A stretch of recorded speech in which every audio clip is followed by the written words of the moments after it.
Dear students, now we'll discuss the one organization which was founded by the Britain, that is the Commonwealth.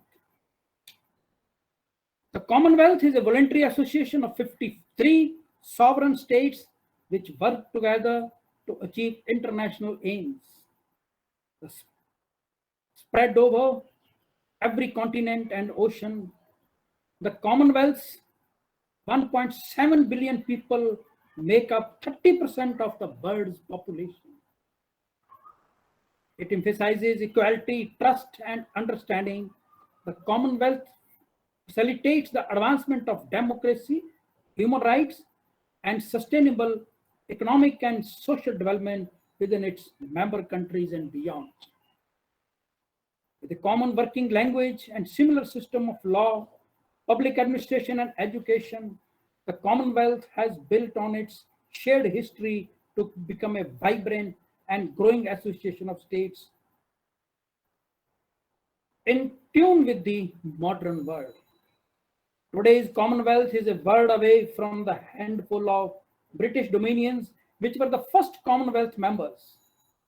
From Africa to Asia, from Pacific shores to Caribbean, the Commonwealth's 1.7 billion people make up 30% of the world's population. The modern Commonwealth gradually evolved out of the United Kingdom's imperial past, mainly through decolonization, the effects of the two world wars, and changing pattern of international relations. Today, it's helped to advance democracy, human rights, sustainable economic and social development within its members countries and beyond. Armed with a common working language and similar system of law, public administration, and education, the Commonwealth has built on its shared history to become a vibrant and growing association of states in tune with the modern world. The Commonwealth is active in a number of diverse areas, from providing models for good health practices for women to observing elections, from advising member countries on debt management to helping them negotiate better trade agreements. Structure.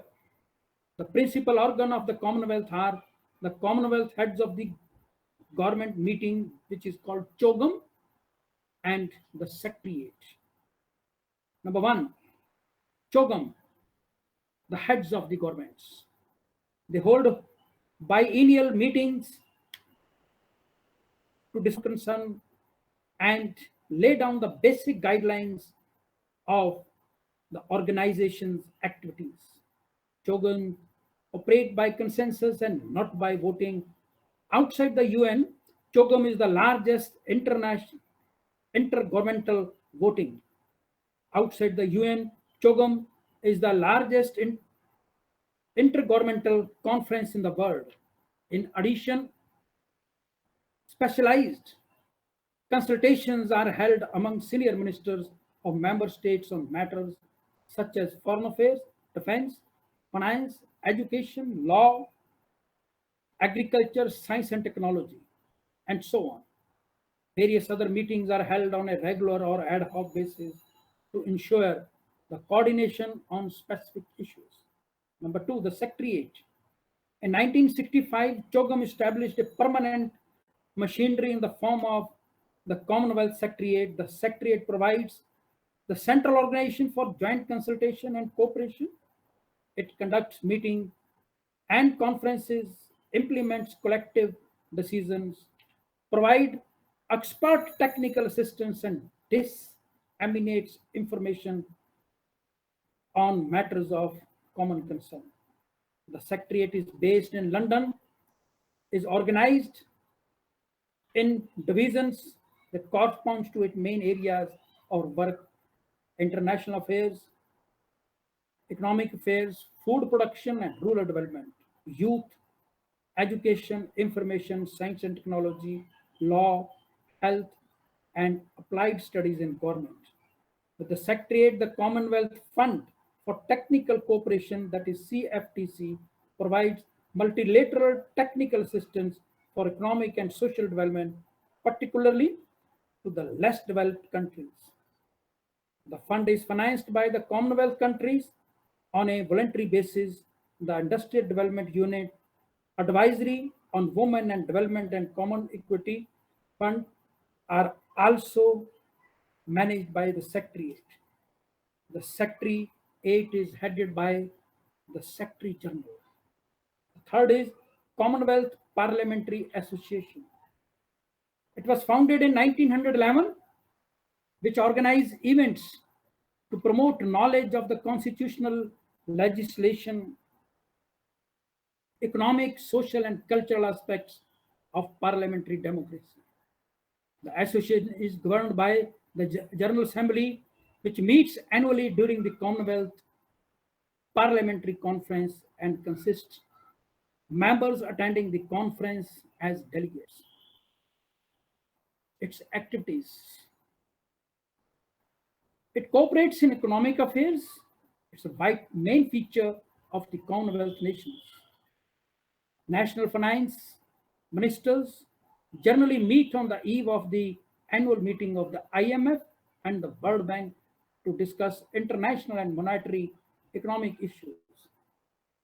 These meetings have been instrumental in forming international opinion on issues of North-South economic disparities, protectionism, reform of the Bretton Woods institution, debt problems of poor countries, impact of globalization, and so on. A consultative group on international economic issues was formed in 1983. In the political sphere, the Commonwealth is committed to promote of human rights and good governance.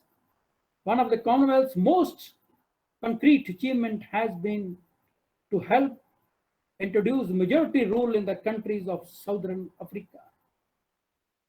The association opposed apartheid in South Africa, played a significant role in achieving majority rule in Zimbabwe, and provided humanitarian and technical support to Namibia. A number of members countries boycotted the 1986 Commonwealth Games to isolate Britain for its reluctance to adopt anti-apartheid measures. Pressure on South Africa continued till post-apartheid government was established there. South Africa left the Commonwealth in 1961 and rejoined in 1994 after majority rule was introduced in that country. In 2002, the CHOGM focused on the issue of terrorism. There are a number of Commonwealth institutions and agencies dedicated to promoting inter-Commonwealth relations and the development of the potential of Commonwealth citizens. These bodies are active in a variety of fields such as agriculture, forestry, health, education, culture, communication, information, media, legal profession, parliamentary affairs, science and technology, sports, and so on. The Commonwealth has observer status at the UN General Assembly. Thank you.